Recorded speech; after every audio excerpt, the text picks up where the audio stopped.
Amén. La historia perfecta. Antes de poderle hablar de Jesús, tengo que hacerle una pequeña introducción acerca de lo que es la Trinidad.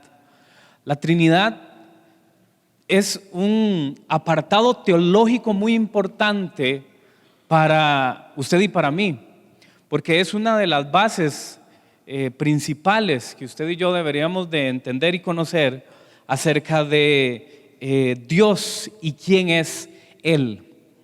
La Trinidad es básicamente un solo Dios en tres personas. Las conocemos como el Padre, el Hijo y el Espíritu Santo. Vamos a ver, esto no es fácil o sencillo de digerir o de entender así tan fácilmente, porque ¿cómo podríamos entender que Dios está fusionado en tres personas? ¿Cómo es uno y al mismo tiempo son tres? ¿Cómo hacemos? ¿Adoramos a uno o adoramos a otro? ¿O si le hablamos a uno, los otros se resienten? ¿O si dirigimos nuestra oración a uno, el otro se nos está olvidando? ¿Cómo es este enredo? Humanamente no es fácil de entender. Lo que sí está claro es que usted y yo tenemos un solo Dios. ¿Cuántos pueden decir amén a eso? Tenemos un solo Dios que tiene tres personalidades distintas, o son tres personas diferentes: el Padre, el Hijo y el Espíritu Santo. Al final usted y yo debemos de entender que usted y yo no vamos a poder comprender nunca todo lo que Dios representa o todo lo que Dios quiere decir. Lo que usted y yo podemos hacer es creer que Él tiene el poder para hacer lo que Él quiera. Y entonces cada una de las funciones de esta Trinidad, eso sí, está especificado en la Biblia, está claro. Cuando usted y yo adoramos a un solo Dios. Cuando usted y yo oramos a un solo Dios. Las funciones de cada uno es lo que está explicado en la palabra de Dios. Las tres personas de la divinidad son perfectas en unidad. Cada uno de los atributos que usted y yo podemos conocer y hablar de Dios se refieren a los tres en específico, a cada uno de ellos. Son Dios cada uno de ellos, ninguno es más, ninguno es menos, ninguno tiene alguna función adicional o alguna característica distinta. Los tres son el mismo. La Biblia enseña que usted y yo podemos creer en estas declaraciones. Número uno, que solo hay un Dios, que cuando usted y yo oramos o adoramos a Dios, estamos haciéndolo solo a un Dios. Número dos, que este Dios son tres personas: el Padre, el Hijo y el Espíritu Santo, y cada una de ellas es Dios. Hay un ejemplo en Mateo capítulo 3, muy conocido, y versículo 16, en donde se manifiestan de alguna forma cada uno de ellos. Capítulo 3. Tan pronto como Jesús fue bautizado, subió del agua, y en ese momento se abrió el cielo, y él vio al Espíritu de Dios bajar como una paloma y posarse sobre él. El versículo 17 dice: y una voz del cielo decía: este es mi Hijo amado, estoy muy complacido con él. Está Jesús iniciando su ministerio. Juan el Bautista le acaba de bautizar en el agua. Y cuando él va saliendo, entonces dice la Biblia que aparece el Espíritu Santo con una representación de paloma y también una voz del cielo que dice: este es mi Hijo amado, del cual estoy muy complacido. Este es un ejemplo bíblico de cómo los tres se relacionan entre sí. Si tuviéramos que poner ejemplos de cómo podríamos entender esto más fácil, podríamos imaginarnos el agua, por ejemplo. El agua puede tener diferentes estados, ¿verdad? El agua puede estar líquida, el agua puede ser sólida, o el agua puede también estar evaporándose de forma gaseosa, por decirlo de alguna forma. Los tres son diferentes estados, pero sigue siendo agua. Entonces, aunque se representan en diferente forma, siguen siendo agua. Otro buen ejemplo que podríamos dar para entender un poco mejor cómo es este asunto de la Trinidad también es la luz. La luz se ha comprobado que la luz blanca, si usted la atraviesa por un prisma es una estructura de cristal que tiene una base y dos cristales como formando un triángulo. Si usted atraviesa luz blanca a través de un prisma, esta luz va a salir del otro lado descompuesta o desfragmentada en 7 colores diferentes, parecido a un arco iris. Entonces, cuando se atraviesa una luz blanca por un prisma, al otro lado se descompone en 7 colores diferentes. Sigue siendo la misma luz, pero ahora representada de forma diferente.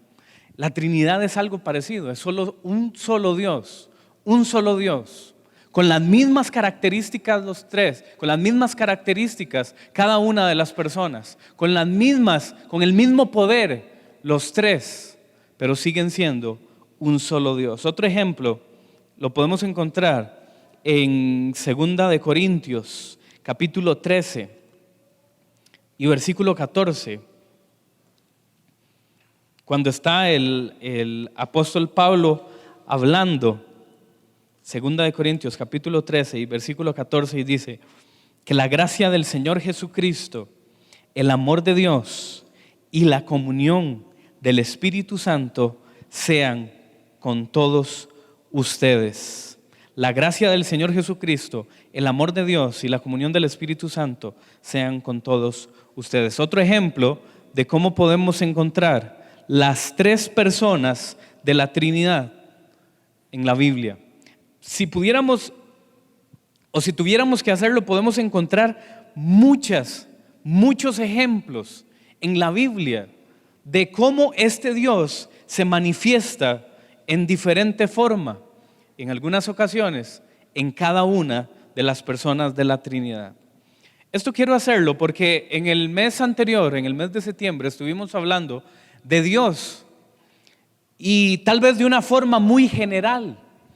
Pero ahora en octubre queremos específicamente dedicarnos a hablar acerca de Jesús y cómo Él, dentro de la historia, tiene un plan perfecto para cada uno de nosotros. No solo para cada uno de nosotros, sino para la humanidad como tal. Este plan, y ahora sí, vamos a hablar específicamente de Jesús a partir de este momento. Jesús siempre fue el plan original para la humanidad. El plan original, es más, está basado en Jesús. Si en la serie anterior nos preguntamos o dirigimos la pregunta, ¿cómo es Dios? En esta serie deberíamos de cambiar la pregunta y hacerla de la siguiente forma: ¿quién es Jesús? Si usted y yo pudiéramos resumir la Biblia en un solo mensaje, si pudiéramos, si pudiéramos encontrar el mensaje central que tiene la Biblia, usted y yo debemos de saber que este mensaje es la salvación de toda la humanidad. Desde Génesis, desde el principio de la historia, hasta Apocalipsis, durante cada uno de los libros, durante cada uno de los capítulos, durante cada uno de los versículos, el plan original que tiene la Biblia para usted y para mí es su salvación y mi salvación. Alguien podría pensar que algo salió mal en Génesis entonces. Alguien podría pensar equivocadamente que Jesús apareció en medio de la historia, en los evangelios, para arreglar algo que salió mal en el plan desde Génesis o en el Antiguo Testamento. Pero eso no es así. El plan siempre fue que conociéramos a Jesús. El plan de Dios, el plan de salvación para la humanidad, el plan de amor de Dios para toda la humanidad siempre fue Jesucristo. Desde la antigüedad y en muchos versículos, en muchas ocasiones en el Antiguo Testamento encontramos cómo Dios trató de acercarse al ser humano. Esto tenemos que tenerlo claro. Adán se equivocó, ¿verdad? en la historia del Génesis, usted y yo encontramos que Él fue puesto en el Edén para que Él gobernara la tierra como Dios le había pedido, pero Él desobedeció a Dios, pero Él se encargó de darle la espalda a Dios, y a partir de ahí creó una brecha entre Dios y la humanidad, separando a Dios y la humanidad por culpa del pecado. Es cierto, a partir de ahí Dios tuvo que utilizar diferentes formas, diferentes estrategias para acercarse a la humanidad, pero cada una de ellas, todas y cada una de ellas, buscaban que usted y yo conociéramos a Jesús. ¿Quién es Jesús? Cada uno podríamos respondernos de forma diferente. Usted particularmente quizás tenga su propio concepto de quién es Jesús. Podemos estudiarlo en la Biblia. Podemos leer en la Biblia muchas historias de Él, de Jesús, y de lo que hizo. Los milagros que hizo en la tierra. La decisión de venir a la tierra para salvarnos. Usted y yo podríamos entender eso y leerlo como si fuera un libro cualquiera de literatura. Pero Jesús es más allá que eso. Jesús es mucho más que eso. Jesús es la oportunidad de Dios para todos aquellos que reconocen que su vida necesita ayuda. Jesús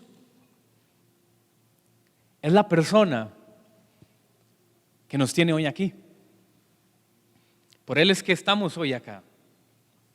Porque gracias a que Él tomó una decisión en algún momento, no solo de dejar el cielo y su trono y venir a la tierra, no solo por eso, sino también por haber tomado la decisión de morir por usted y por mí, sin tener que hacerlo, Jesús se convierte entonces en la persona a la que usted y yo debemos de agradecerle todo en nuestra vida.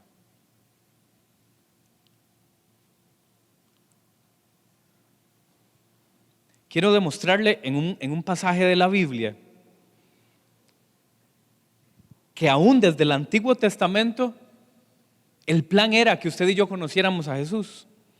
Efesios capítulo 1 y versículo 4, por favor.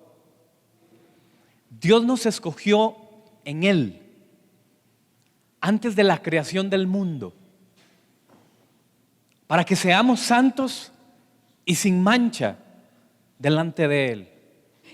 En amor nos predestinó para ser adoptados como hijos suyos por medio de Jesucristo, según el buen propósito de su voluntad. El versículo 4 dice que fuimos escogidos antes de la fundación del mundo. Eso quiere decir que eso fue antes de Génesis y antes de todas las historias del Antiguo Testamento. Dice, fuimos escogidos, el versículo 4 dice, Dios nos escogió antes de la fundación del mundo para que fuésemos santos y sin mancha delante de Él. En amor nos predestinó para ser adoptados como sus hijos por medio de Jesucristo. Fuimos escogidos antes de que Adán pecara. Fuimos escogidos, usted y yo teníamos un plan en Dios aún desde antes que la humanidad existiera. Entonces esto, digamos que nos debe de ayudar a entender que aunque Adán se equivocó y entonces Dios tuvo que planear que Jesús estuviera en la tierra, no como algo improvisado, no como algo que no estaba planeado, al contrario, Dios sabía lo que iba a hacer Adán. Dios sabía lo que iba a ocurrir con el ser humano, que se iba a descarriar, se iba a apartar. Y entonces Dios tuvo que presentarnos a su Hijo. Jesús es el motivo central de la historia en la humanidad. Sin Él, la humanidad y su vida, mi vida, no tendría sentido. En una ocasión, Jesús se le acercó a los discípulos y les preguntó en Mateo capítulo 16, ¿quién dice la gente que es el Hijo del Hombre? Y le respondieron en el versículo 14, unos dicen que eres Juan el Bautista, otros dicen que eres Elías, y otros dicen que eres Jeremías, y otros dicen que eres un profeta. Estaba Jesús en medio de ellos. ¿Se imagina esa escena? Estaba Jesús en medio de ellos y les pregunta, ¿qué es lo que dice la gente acerca de mí? Y los discípulos habían recolectado información, ¿verdad? Y habían escuchado que habían algunos que decían que él era un profeta, que podía ser Elías, que podía ser Jeremías.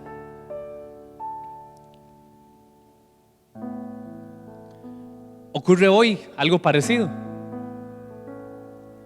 Usted pregunta en la calle, ¿quién es Jesús? Y va a encontrar infinidad de respuestas. Algunos creen que sí, sigue siendo solo un profeta. Algunas religiones dicen que él estuvo en la tierra haciendo el bien, pero que no es el salvador del mundo, sino que fue una persona que vino a ayudar al mundo. Algunos ni siquiera lo reconocen como hijo de Dios.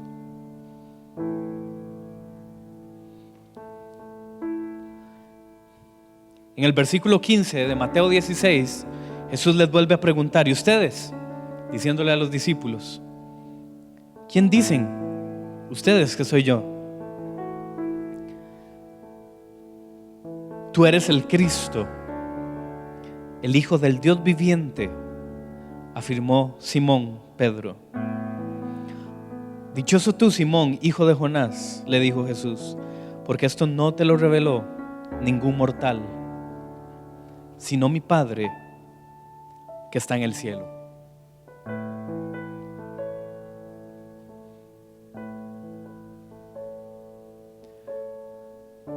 Podemos escuchar todas las historias de Jesús en la Biblia,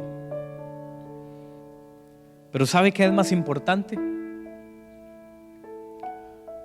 Que usted y yo decidamos creer que Él es Dios. Es más importante que usted y yo reconozcamos que Él se encargó de cambiar nuestra vida espiritual. ¿Se da cuenta que sin Jesús usted y yo no tendríamos ningún propósito en el futuro? Y después de que termine nuestra labor en la tierra, usted y yo no tendríamos certeza de qué ocurriría. Pero Jesús planeó que usted y yo tuviéramos una esperanza. Y esta esperanza es la que nos tiene aquí hoy. Jesús se encargó de que usted y yo tuviéramos vida eterna. Juan 1:1 dice, en el principio ya existía el Verbo, y el Verbo estaba con Dios. El Verbo era Dios, hablando de Jesús. Él estaba con Dios en el principio. Por medio de Él todas las cosas fueron creadas. Sin Él, nada de lo creado llegó a existir. En Él estaba, el versículo 4 dice, en Él estaba la vida, y la vida era la luz de la humanidad.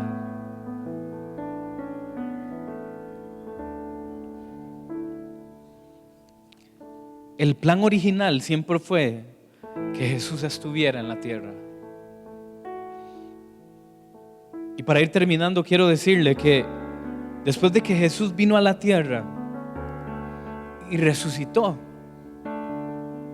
la Biblia habla acerca de Jesús lo siguiente. Filipenses capítulo 2 y versículo 5. La actitud de ustedes debe ser como la de Jesús, quien siendo por naturaleza Dios, no consideró el ser igual a Dios como algo a que aferrarse. Por el contrario, se rebajó voluntariamente, tomando la naturaleza de siervo y haciéndose semejante a los seres humanos. Y al manifestarse como hombre, se humilló a sí mismo y se hizo obediente hasta la muerte y muerte de cruz.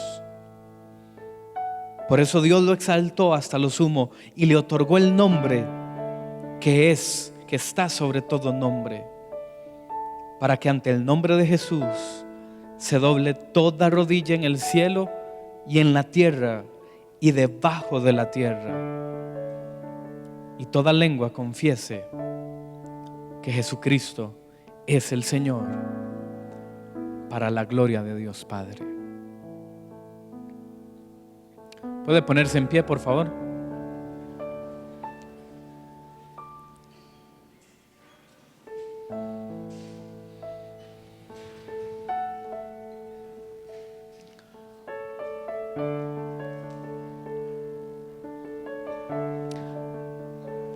Hay una historia que quiero recordarle por último.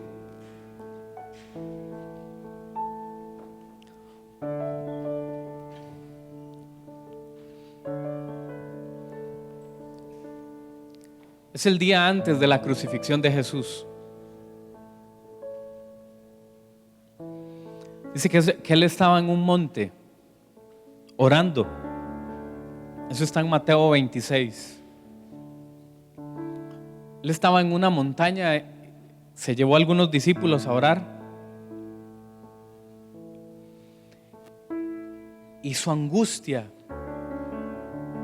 la presión que había sobre él era tan grande,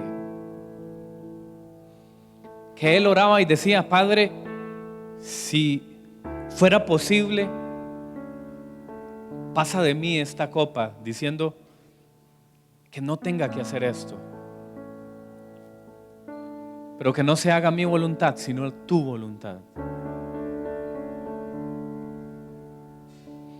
No sé si lo ha hecho alguna vez, pero a mí me ha causado mucha curiosidad cómo fue el día que crucificaron a Jesús. Yo digo que tenía que ser un día gris, me lo imagino oscuro, como con ganas de llover durante todo el día, algo así. Porque el Hijo del Hombre,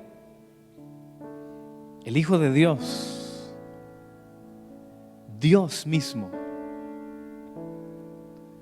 iba a morir en una cruz. Y en aquel entonces todo el que moría en una cruz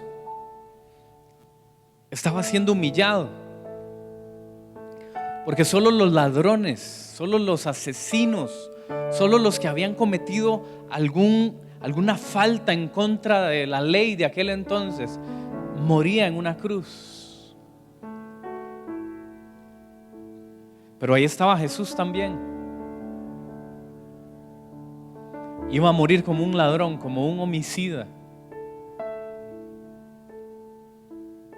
El más santo y perfecto de todas las personas, que ha puesto sus pies en la tierra,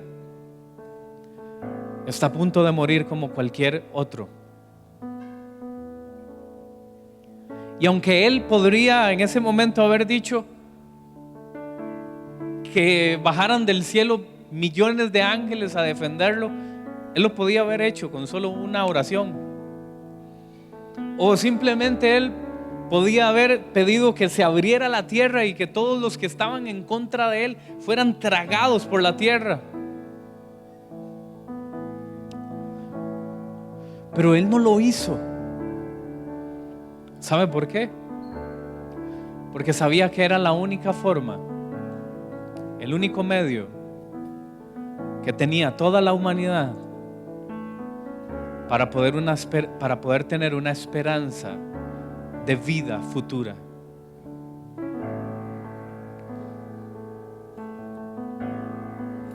Jesús murió en una cruz como un cordero, dice la Biblia, sin mancha, para que usted y yo tuviéramos el perdón de todas nuestras faltas y toda la humanidad tuviera el perdón de todas sus faltas también. Cuando Jesús estaba en la cruz, Él hizo una oración y dijo: Padre, ¿por qué me has abandonado? Eso es casi como que el mismo Padre Celestial quitó su mirada de Él. Y yo supongo que era en ese momento que todo el pecado, todas las enfermedades, toda la inmundicia de la humanidad estaba sobre Jesús en ese momento. El peso tenía que ser tal, de tal magnitud, la presión tenía que ser de tal magnitud que Él se sintió solo en ese lugar, en ese momento. Lo increíble de todo esto, ¿sabe qué es? Que Él se quedó ahí porque nos amaba a usted y a mí. Que Él se quedó ahí porque sabía que era la única oportunidad que usted y yo teníamos para que hoy pudiéramos creer que tenemos una esperanza el día de mañana. ¿Cuántos pueden dar gloria a Dios por eso? ¿Le puede dar un fuerte aplauso al Señor?